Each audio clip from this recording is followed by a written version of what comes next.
Hi there. Welcome. So glad you're with me here today. I hope you're having a great day. A lot of times it's not so great. We have to accept those days. And I have to tell you something. I'm having a good day today because I'm reaping the benefits of hard work. Did a little painting on the house that needed to be done. It feels so great when we do the work that needs to be done, even though not so much fun while doing the work. Well, today I want to talk to you. We've been going over the 12 steps of grieving, and today I got the sixth step for you. And we're doing it out of this recovery workbook on grief. It's taking the 12 steps and applying them to the grief process if this is your first time. And you can get all of these, the whole series on YouTube. It's right there. Now, you take the workbook and combine that with the Life Recovery Bible. And you've got something that could change your life. This Life Recovery Bible, 3 million are out there, and it is the most sought after Bible. Of all the guys in prison, they are so big on this Bible because all of the notes, the study notes and the devotionals are done by people that are Bible scholars who also have been in recovery. Somebody themselves or somebody in their family has worked the 12 steps, and they've worked them in relation to them, and so that's why it's so powerful. But to put them together and apply it to grief, and we're really going to do some work. Now, sometimes as you're doing one of these steps as it relates to the grieving process, well, you come to discover there are other areas of your life that it can impact. Well, what a great thing that is, because grief, unresolved grief, keeps us locked in to a very painful past. And what we're wanting is to be free of that. Well, there are other areas that can be freed up also.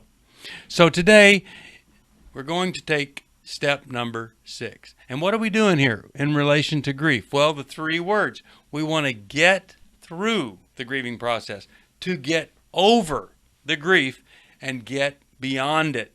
And in the beyond part, we're really talking about developing something good, meaningful, purposeful out of this painful process that we've been through. And I'm telling you, if you're using these steps to truly work on your life, something good is going to come out of the loss that you went through that leads you to needing to grieve. So here's the step. It says, we were entirely ready to have God remove all these defects of character.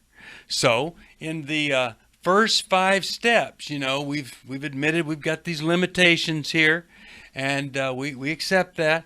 And then we realize God doesn't have any limitations. He's got the power to help me in any area, including the grief process. And so we surrender to Him. We let Him, and then we go to work. We make a list of our defects. And then in the 5th step, we share that list, that inventory, that searching and fearless inventory of our lives.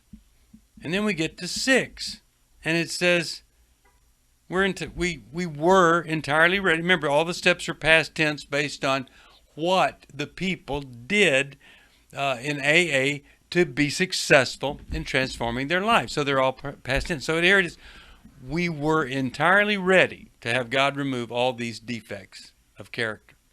Well, it's kind of like we need to pause for a minute. And this is a step of pausing and becoming ready, because we want to be entirely ready. Somebody said, this separates the men from the boys, the women from the girls. This step is the step of complete conformity to the image of God. Now here's the verse, James 4:10. Humble yourself before the Lord, and He will lift you up. So when I am entirely ready for God to do something, I'm saying I'm ready for God to do it because I can't do it. Otherwise, I'd do it. I wouldn't need to be ready for God to do anything. But readiness means I am continuing to humble down. And in this area, you see, I want God to do this because I want to be more Christ-like. I want to be more like Jesus was like. I want to conform to the image of God. What a great, brilliant, wonderful place to be. But to get here, first I need to open up and confess, to at least one person, myself and God. And then I get to this. And it really is an amazing place to be. Now, if you look at the New Testament, you see this wonderful, wonderful story of, not so wonderful for the guy until he gets to the end of it, but you see the story, I believe this is 5th chapter of John. It's a story about the pool of Bethesda. And this pool, the rumor was that an angel would come down and touch these healing waters and stir them. And the first one that touched the water, into the water, would be healed. And so you had all of these people that were in trouble physically and emotionally, some, I'm sure, seeking healing all around. You can imagine the stench of rotting flesh from folks that had been there for so long. And, you can imagine the smell of that.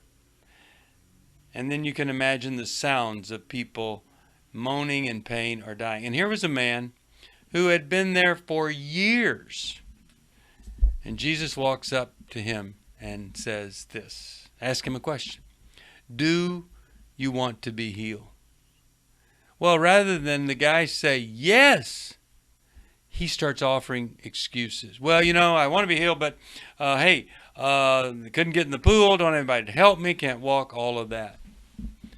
So it's a great time to stop and in looking at readiness and say, well, what are the fatal excuses or the fatal barriers I put up to being healed and to getting the kind of help that I need? What has kept me from being ready? Now, this guy had a lot of excuses, and Jesus asked the question, do you want to be healed? You think, hey, he's by a pool. He's with all these other people. It's where people came to be healed. Of course he wants to be healed. Listen, maybe not.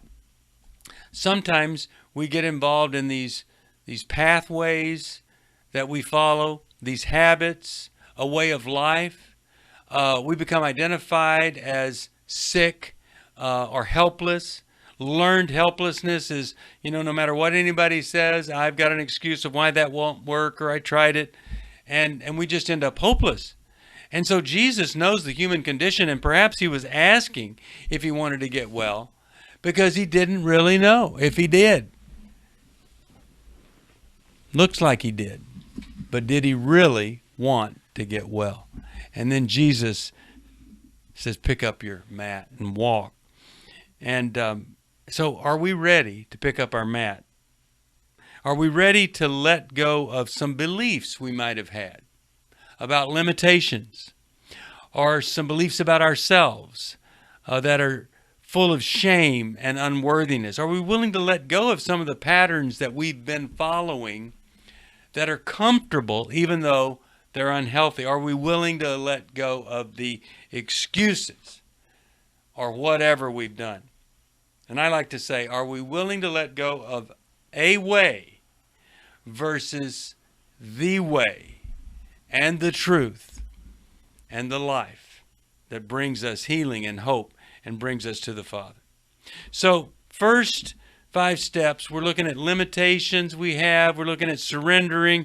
We're looking at the reality of life, writing them all down. But this step, we get down to, I'm going to take ownership of my life. I'm not going to blame anybody. I'm just going to ask God to help me without reservation. I'm not going to use any excuses that, oh, this is the family I had, or this is the culture that I came from. No, not doing any of that. I'm going to move forward. And I'm going to take all of this hurt that I've experienced from loss. I'm going to take this wound that I have. I'm going to take anything in my past and say, God, I'm ready to deal with this in a different way. A different way. So, if I'm looking to what the doctors told me to do, the theologians have told me to do, the health nuts, whatever. Hey, maybe it's time that I'm going to look to God and be ready. And maybe I've got to take a second look at some things that I haven't looked at in a very, very long time.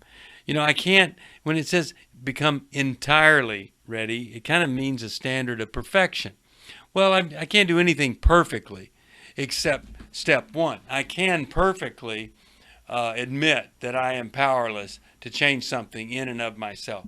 But we're going to do the best we can, and we're going to keep doing it because we're going to practice these steps forever. But really, in this step, in my readiness to ask God, I'm going to realize that one of the most profound things about God is that God is rich in mercy. That is our good news. It is our great news, best news, except for that Jesus died on the cross to save us from our sin. God is rich in mercy. He does not come to condemn us, but to set us free. And His grace is sufficient for anything.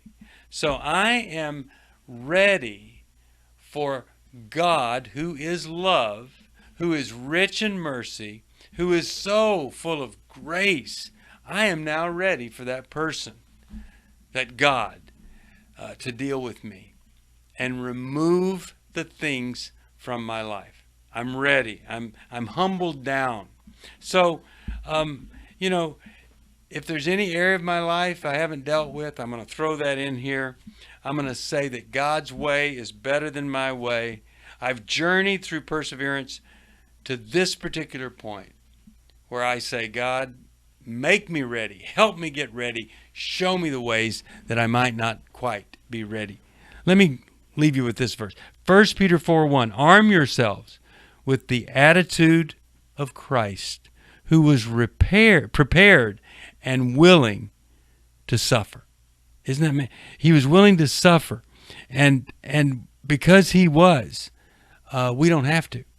So I say, it's time to get ready, entirely ready, for God to remove the things that only God can remove. Let's cooperate with God and do this step 6.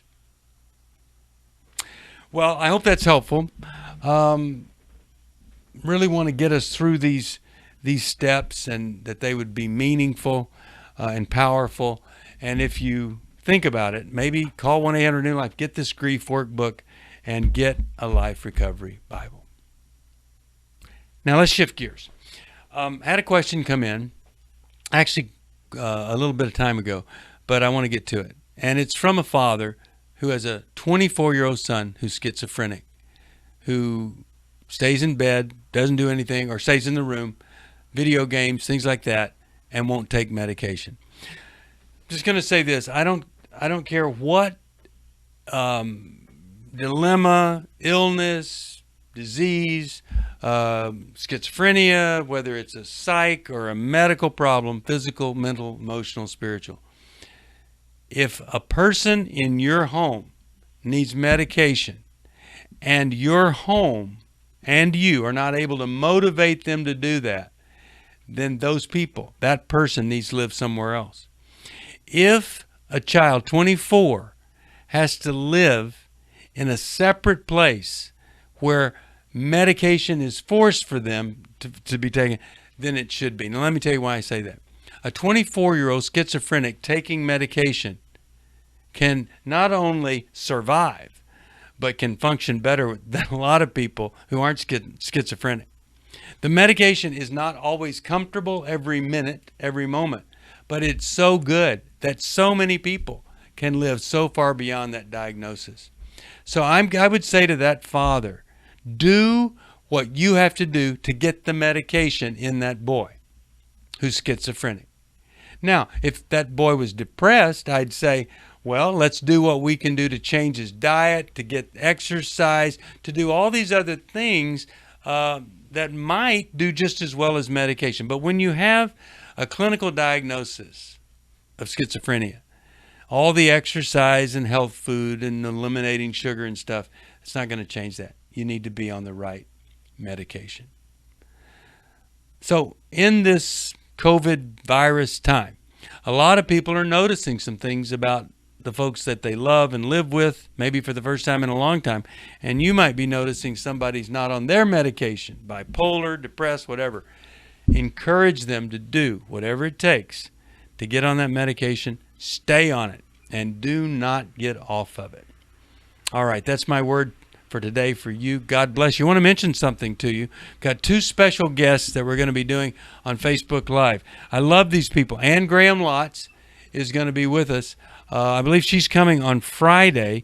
And then I think we've got Patsy Claremont is going to be coming on Thursday. We'll do that. So we'll take a little break from our step work on those particular days. I know you'll love these people. Ann Graham Lotz, Billy Graham's daughter, so wise. Patsy Claremont, literally the best female communicator in the world. And I don't know of a male communicator that's any better than her. So never met anybody that could communicate better than Patsy Claremont. And she struggled with agoraphobia. You'll love her and her message. I will see you right here tomorrow, same time. God bless you.